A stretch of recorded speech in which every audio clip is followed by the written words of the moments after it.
Now, we all know what it's like to work for a bad leader. We've all had that experience. In fact, pretty much everybody on planet Earth has had that experience, where when your alarm clock goes off in the morning, you dread showing up to work. I certainly had that experience. And when you show up to work, you don't feel like you're supported. You don't feel like the manager or the leader has your back. You're not engaged in the work that you're doing. You're not inspired in the work that you're doing. You just show up. You're just a cog. But we also know what it feels like to work for a great leader, don't we? Where you're excited to show up to work. When you get in, you feel like somebody has your back. You're excited to be there. You're inspired. You're motivated. You want to make a difference. You're ready to give your all to the organization and to the leader that you're working for.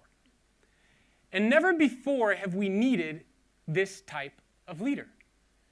Because think about the impact that leaders have. Leaders actually fundamentally shape and build the world.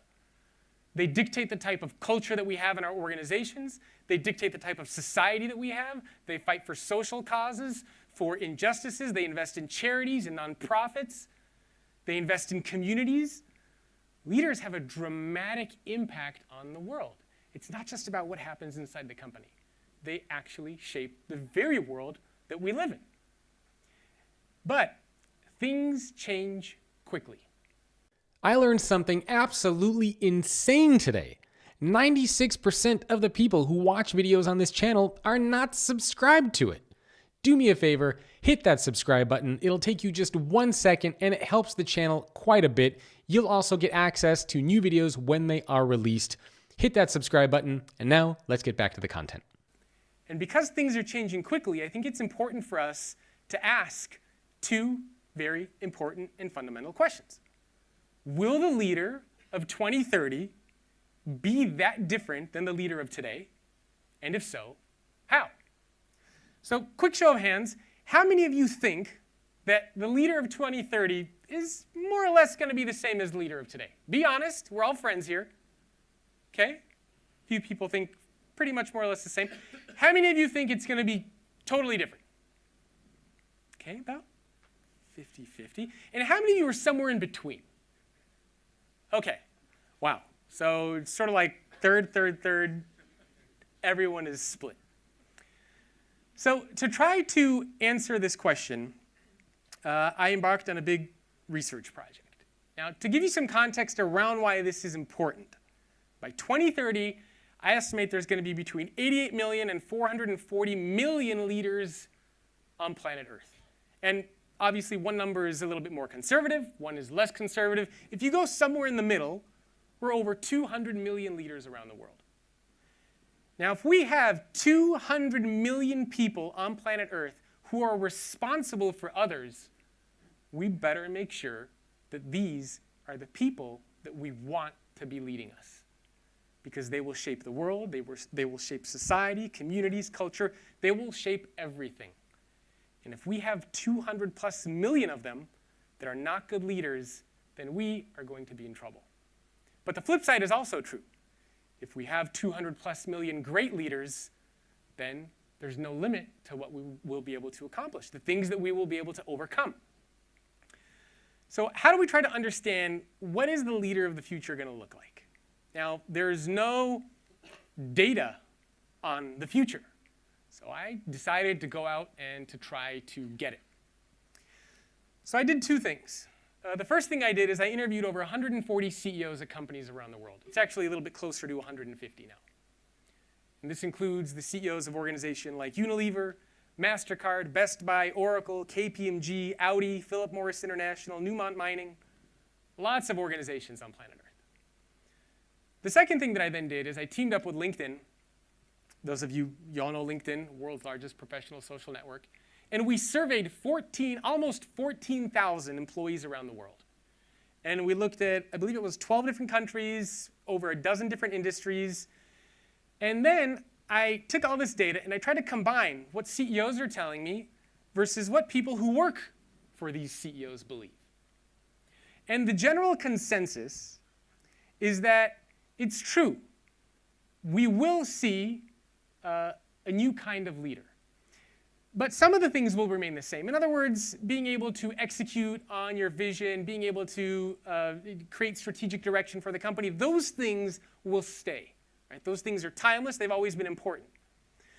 But a lot of the CEOs I interviewed also agree that a new type of arsenal of skills and mindsets is going to be needed to lead in the future. Now, the first question that I asked a lot of these CEOs that I interviewed, and by the way, this was the hardest question for them to answer. What is leadership? Who is a leader?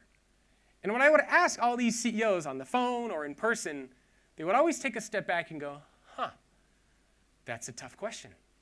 Or they would say something like, nobody's ever asked me that before. And I would say, what are you talking about? You're the leader of a multi-billion-dollar company. You have thousands of employees who work for you. How could this be a hard question? How could it be that nobody's ever asked you this before? And I started to realize that a lot of us take this concept of a leader for granted because it's everywhere. We experience leadership and we see a leader in some form many times a day. At work, if you play sports, if your kids play sports, if you're watching TV, if you go to the grocery store, we experience and we see it in some form everywhere. It's kind of like water. If I had to ask you to define water, how many people would be able to define and explain water? What would you say? It's a clear, tasteless liquid? I mean, dozens of liquids fall into that category. We don't define water because we've all seen it. We all know what water is. And the same thing is true when it comes to leadership.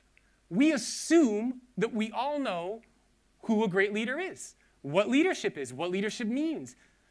And one of the things that I found fascinating from the 140 CEOs that I interviewed, when I asked them all to define leadership, they all defined it in a different way. 140 CEOs representing over 7 million employees on planet Earth, they all define leadership differently. But they also are all leading very successful multi-billion-dollar companies. So that really got me thinking. The problem is that we as individuals oftentimes don't spend enough time thinking about this very basic concept. I mean, think about it in your own mind. How would you define and explain leadership to somebody? If you have a kid, a 5-year-old, an 8-year-old, how would you explain what a leader is to them? Who is the leader that you look up to and emulate and admire? So think about that as we go through some of these things. And what I learned is that not only do we not spend enough time as leaders thinking about this, but because we don't do enough of that, we also don't spend enough time on an organizational level thinking about this. So back to the original 2 questions. Will the leader of 2030 be that different than the leader of today? And if so, how? So here's what I uncovered from interviewing all these CEOs. They all believe that some core skills, some core things will remain the same, as I mentioned. Being able to create a vision, execute on strategic direction. But we will also need a new set of skills and mindsets.